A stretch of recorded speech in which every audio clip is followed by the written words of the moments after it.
Let's head to Queensland now, where the latest YouGov polling, I was shocked this morning when I read this in the Courier Mail. It's revealed a pretty grim outlook, as we expected it was coming, but not this bad for the Miles government. Labor, on the numbers released today in this poll, could be on track, some say, to lose at least 21 seats in the October election. Now, clearly things you would think will tighten up before polling day, but it seems after a love affair with Labor, Queenslanders are really ready for a change. To discuss this and much more, our Friday night regular, former Queensland Premier Campbell Newman. Campbell, 6 months to go. If this poll's anything to go by, it's not looking great for Labor, is it? No, it's not, mate. And I'd just say it like this. This is the first poll I've seen in 9 years since my government was voted out where the LNP actually really do look like winning.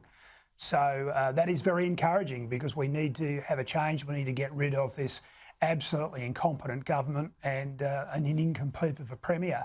But just to give you an idea, and the viewers an idea of the challenge for the LNP, their primary vote is 44, which is great. It's got a 4 in front of it.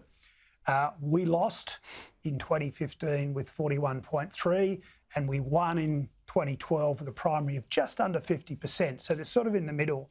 At the moment, though, what's really happening to Labor with this primary of 27 is that the Greens vote has gone up considerably. So Labor are really losing ground. So votes going from Labor across to the Greens. So the combined Labor-Greens primary is 42, which still has them, in sort of contention with preferences. So, it'll be interesting to see what happens. We spoke last week about the fact that the LNP have been playing a small target strategy. I do make the comment that this polling was done, we're told, by the Courier between the 9th and the 17th of April, and the real bombshell came out around the 19th, that Crisafulli and the LNP had backed Labor on the emissions targets. I can tell you now, mate, lots of very angry LNP people, lots of muttering about voting for One Nation, and so they will be relying on those preferences, I've got to tell you. Yes, it'll be important to look at the next poll. I mean, just on this, you know much more about polling than me. It's clearly going to tighten up between now and election day. But what do you believe is the key issue that is driving this the collapse in the Labor vote? Is it the health system? Is it the crime spree that seems to be rocking many major cities in Queensland? Is it incompetence in general? The Olympic argument? Is it any one thing, or is it all of the above? Oh, look, it's all of the above. But if you want an order of priority, mate, I'd say it's youth crime's number one. That's really got people rattled. I've been affected, as I've said on this show before, and so have my neighbours. It's, I think, cost of living hitting, particularly middle and outer suburban areas in the southeast of the state and our regional cities. I think the health system is, I think people tend to sort of see that as always being a state of crisis, but it is particularly bad now with the backlog in surgery waiting times. And I think the real problem, though, is leaders get ultimately set with a particular persona. The community start looking at them in a certain way. And I think this giggles thing is stuck with Miles. I think initially he was doing quite well. And I think, though, that the way that he sort of had a few missteps and things that went on with youth crime, that really I think people have got him pegged now, and that's going to really hurt him. Challenge for Crisafulli is, I think, the blowtorch will go on him now about what he would do. What are his real policies? And will he be Labor light, or will he be will he be the sort of government that saw Queenslanders voting 70% against the referendum, whereas Crisafulli and the LNP voted along with the government for treaty and truth-telling, and that's at quite odds with what really people are thinking in this state. So that's the challenge. It's Crisafulli's to lose now.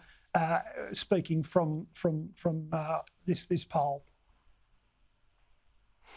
Yeah, I mean, they've got to have a policy. They've got to have policies though when they get closer to the election, and they've got to have a plan if and when they win. I mean, we've seen in Victoria when Ted Baillieu managed to wrest government briefly off the Labor Party down here. He wasn't ready to govern, and so he lasted, not one. They were out after one term. One of the things that we need to talk about is housing, and there's some figures out today that I couldn't believe. The public spending, so that's taxpayers' money, spent on homeless people being housed in hotels has gone from $0 when Labor was elected 9 years ago to $3.6 million this year. Now, that's not people in those hotels during COVID. Why are homeless people being paid for by taxpayers in hotels? Well, mate, look, there is a crisis. And by the way, the numbers are a bit contradictory in that story. There was also a graph, and it looked like they were saying there was $41 million that was going to be spent in the financial year, and I'd actually believe that. But we at the moment, Steve, up here, as probably what's happening in Sydney and Melbourne, but I can tell you, because I've seen it here in Brisbane, there are people living in tents right around our inner city areas. There are families there in parks, and we've seen that on the news. We know that teachers and nurses, for example, I know I've got a friend of the family who's a nurse educator at one of the hospitals. She knows nurses who are sleeping in their cars.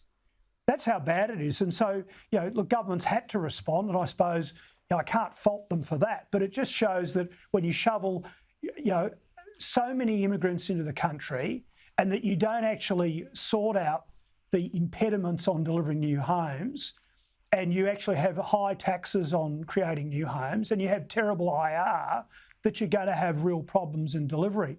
And this government, though, particularly hasn't delivered social housing as they should have over the past 9 years. We had a plan that we were implementing, and it was actually happening, a partnership with the private sector, and they stopped it, went and had a review, lost several years, and that goes on. So the Greens particularly have been criticising the Labor Party here in Queensland for not delivering social housing, and frankly, the Greens are dead right.